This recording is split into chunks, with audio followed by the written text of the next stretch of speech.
The Horizon Festival is back, and this latest entry in the franchise is the best so far. So what fun and games does the magnificent landscape of Mexico have to offer? Here's my review, plus a few handy tips and tricks to get you started on your brand new adventure in Mexico.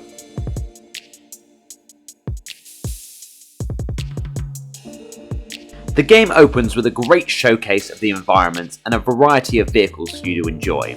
The point I must make first and foremost about Forza is the developers want you to feel like a superstar when you arrive. You are greeted by the Horizon Festival faithful, all cheering and screaming as you screech into the paddock.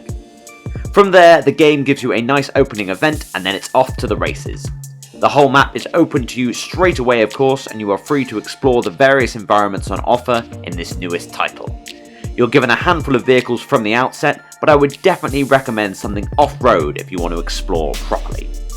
Once you begin, the game is constantly highlighting new activities for you to try, and Turn 10 clearly want to keep you in a solid gameplay loop of races, challenges, wheel spins, and exploration.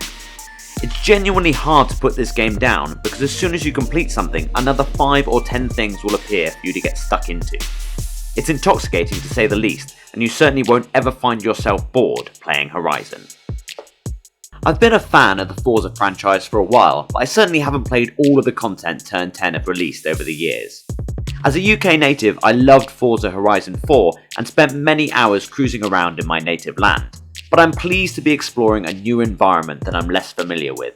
Mexico is grand in its scale, and its biomes are far more varied, and I think it works better for this kind of open world fun. Obviously, as with previous games, it's not a one-for-one scale version of Mexico, but it captures the essential essence of the landscapes, and it means the developers have far more scope to build a more interesting world for us all to navigate. I have a few great tips to get you started. It's worth photographing every car that you see in the game. The best opportunities for this are at the starting grid of any given race. It'll help you build XP early and let you unlock more events, cars, and wheel spins. I also thoroughly recommend getting on the property ladder early. As with previous titles, you can invest in real estate and it will often lead to some unique rewards. This particular property in the Baja region is cheap at only 150,000 credits, and it revealed a nearby barn find, which again is still a big part of the game. These unique vehicles are always a treat to discover, fix up and drive. You never know what exciting automotive gem might be hiding behind those barn doors. A new feature in this series is the addition of accolades. They are specific challenges split into sections, which will unlock further rewards. Although I think this will encourage some players to step outside their favourite playstyles and vehicles, I admit that having to navigate to this screen to collect your rewards feels a little fiddly and unnecessary. However, if you do forget that you've got a bunch of accolades to collect, it's lovely to go onto this screen and suddenly be gifted with a bunch of XP and vehicles. As you can see, the game looks stunning running on the Xbox Series X. Even with a bit of YouTube compression, I'm sure you can see just how goddamn gorgeous this game looks. Whether you prefer an external camera or to be right behind the wheel, the game is silky smooth. All the footage you're seeing today in this video is running in quality mode, which prioritizes graphical fidelity. You can also run it in performance mode, which prioritizes frame rate over visual fidelity if that's more your thing. All the vehicles sound amazing as well. I'm going to bring the game audio up here so you can hear this beast roar.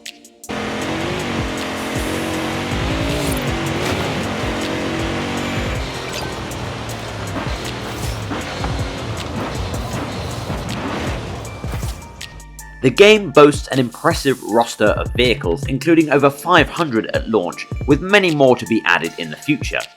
All of these vehicles can have skill points invested into them, of course, increasing your XP exponentially. There's a huge suite of vehicle customization options as ever, and you can customize your avatar even more, including the option to pick your preferred pronouns, which is a choice I thoroughly support and hope to see in other games where appropriate moving forward. As well as the usual bonus boards, fast travel boards, speed traps and jumps to find, there's the addition of Trailblazers, an off-road setup similar to the speed traps. Alongside countless other new features, there's also the Event Lab that lets you build your own races, modes, and experiences for other players. Although the game looks incredibly realistic when you're playing it, it is of course still an arcade game, and as such, the cars can take a pounding without any severe negative consequences, as you can see from me absolutely wrecking that Hoonigan along that corner. Overall, I am thoroughly enjoying Forza Horizon 5 so far. I've only managed to clock in a few hours playing the game since its launch, but there hasn't been a single second during that playtime where I haven't been thoroughly entertained. It really is the best open world driving game currently available on consoles, and I really thoroughly recommend this game to anybody who fancies roaring around Mexico in a car. Now, I'm not a massive gearhead myself, I don't drive, I'm not really into racing games as it goes, but there's something special about the Horizon series that keeps me coming back again and again and again. Although Forza has always been a popular racing franchise, I'm hoping that its inclusion on Game Pass on day one will lead to an even larger player base jumping into the action. I have been having the best time rattling around Mexico over the last day or so, and I thoroughly recommend that you check this game out. Thank you so much for watching my review of Forza Horizon 5. Don't forget, as ever, to like and subscribe, and please do check out some other videos on my channel if you have time.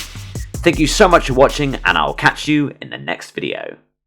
Oh hey, looks like you stuck around right until the end of the video. Thank you so much for supporting my content, I really appreciate it. This channel is still in its infancy at the moment. Over here you should see a couple more videos that you can enjoy, and there should be a subscribe orb as well. Give that a click for me, you'd really make my day. Thanks for watching.